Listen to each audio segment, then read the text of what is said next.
Hey, I'm Nick from the Rex. Sure, it's okay not to be okay, but it's also, it is okay to be okay. Like, recognize the good days and run with them.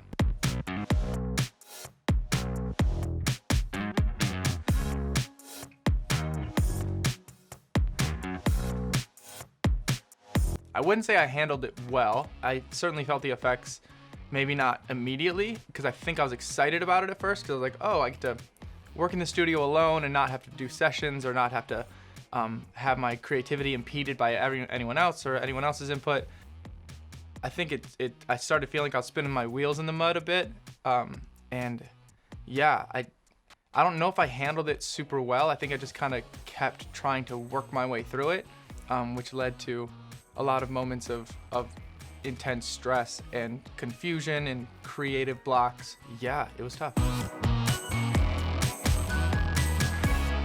I think my issues with mental health are what got me into music in the first place. I didn't really experience anxiety until my late teenage years or early 20s, but the isolation and depression early years in high school were what made me start making music because it was an outlet. Probably my roommates, because they just have such good energy and attitudes and vibes all the time, and my girlfriend for sure. Just loved ones who are nearby, a random call from my mom, things like that just kind of like reset you. It takes you out of that isolation a bit, and you remember that there's people that exist outside of the studio. I get super hyper-focused and develop tunnel vision that I need to be pulled out of, and things get a little clearer when I do. I just never know to remind myself to do that. I think that's something I began to work on and recognize was when I'm in it too narrow, and I need to like just open the blinds a bit.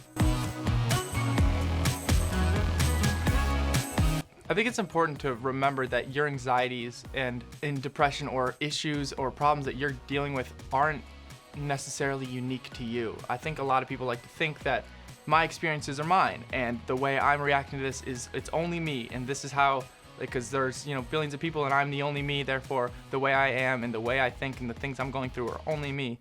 And we have this knack for wanting to believe that we are unique and our feelings are unique, but the things you're going through have been felt so many times before.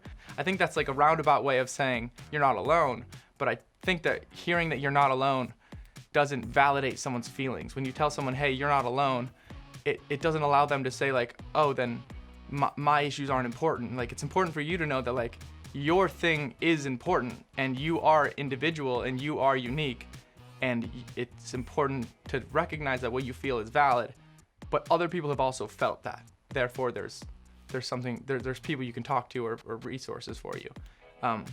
It's kind of like it's okay not to be okay, which in theory I understand, but I think it's also important to recognize that, like, put a gold star on the calendar when you have a good day. Like, it's okay to be okay too, because recognizing the good days is really important for pulling yourself out of ruts that can then become self-imposed and only get worse. So yeah, it's okay not to be okay, but it's also, it is okay to be okay. Like, recognize the good days and run with them.